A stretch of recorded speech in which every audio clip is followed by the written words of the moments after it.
What is up, amigos? Hope you're doing awesome. So recently, director Atlee announced his next big film starring Deepika Padukone and Allu Arjun. That's not the surprising part. What really caught my eye was how he introduced the film, calling it A6, as if we're all supposed to stop everything and celebrate. It's almost like the way legendary directors are celebrated after their 25th or 50th film. But here, we're talking about the sixth film of someone who, frankly speaking, hasn't proved himself beyond his ability to work with big stars. Now, that's not a hot take, okay? It's just an honest one. And in this video, I'll walk you through why I think so, film by film, formula by formula, and how hype has slowly replaced actual directorial merit in his case.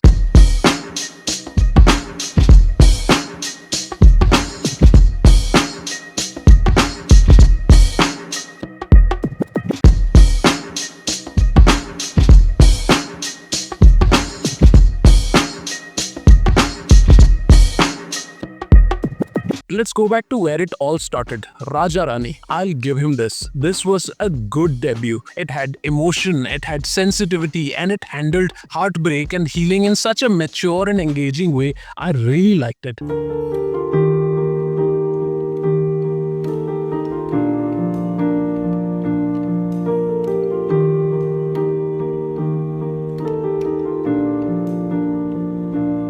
For a first film, it showed promise, but after that, it felt like Atlee just figured out a shortcut. Get a superstar, repeat a basic emotional formula, throw in some grand visuals, and market it as a mass entertainer. That's exactly what he did with Theri, Mersal, Bigil, and then again with Jawan. In each of these films, the story was very predictable, but they worked at the box office because Vijay or ShahrukhKhan carried them. His real success hasn't come from bold storytelling. It's come from attaching himself to the right star at the right time. So when people call him a blockbuster director, I sometimes feel like saying, no, he's just a director who knows how to ride a star's wave. Let's break down Atlee's typical film structure. You'll see a clear pattern, and not just once, but in almost all of his films. It always starts with a mysterious, good-looking hero. We get a few fun moments, and then boom, the tragedy strikes, someone close to the hero dies and gets hurt. Then the flashback begins. We go into the past. We learn that the hero has a painful story. Somewhere in the second half, there's a loud, dramatic social message and some over-the-top dialogues, a big hero reveal, and a final redemption arc. That's the Atlee formula. Copy, paste again and again. Theri, Mersal, Bigil, and even Jawan follow this structure almost identically. Once you see it, you can't unsee it. It's mass filmmaking, but without innovation. And the worst part, people call this pan-India storytelling. But really, it's just the same old wine in a shinier bottle. Now, to be fair, Atlee's films look good. They're slick, they have fantastic background music, stylish camera work, and great production design. The posters also look sharp, the trailers get people excited, and the first 10 minutes of the movie always starts with a bang. But after that, once you peel away the style, what's left? Not much, honestly. His characters are one-dimensional, his plots are overly simplistic. The emotional scenes often feel forced. It's like he focuses all his energy on how a scene looks, but not what it says. For example, in Bigil, the idea of women empowerment through football could have been a beautiful story, but it was buried under layers of slow-motion shots of Vijay walking with a background score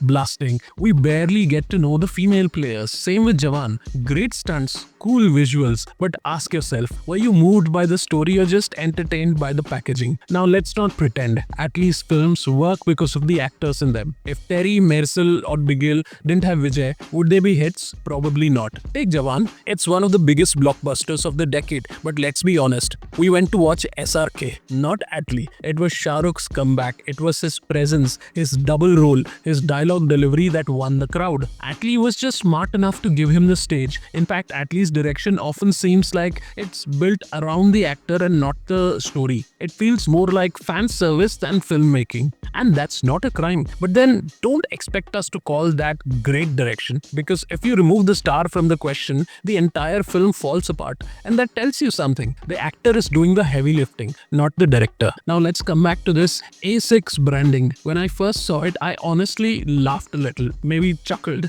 I mean, seriously, who announces their Sixth film like it's a golden jubilee celebration. What are we really celebrating here? This is nothing but smart marketing. Build a brand, make it look legendary, get people talking. But when you look closer, there's no legacy to back this branding. There's no groundbreaking cinema, no new grammar of filmmaking, just big stars, glossy visuals, and a formula that keeps repeating. What worries me is how we, as an audience, are buying into this. We're confusing hype with quality. We're allowing clever PR to rewrite the definition of a visionary. But hype is not the same as greatness, and it's time we start seeing the difference. Now look, I'm not here to trash Atlee blindly. He does have some talent. He understands the mass audience pulse better than many directors. He knows when to drop a punch dialogue, when to insert a mother-son emotional moment, and how to time a hero's entry. He's a very smart commercial filmmaker, and yes, credit where it's due. His films are well packaged and they entertain a larger audience, but that doesn't mean we must blindly call him a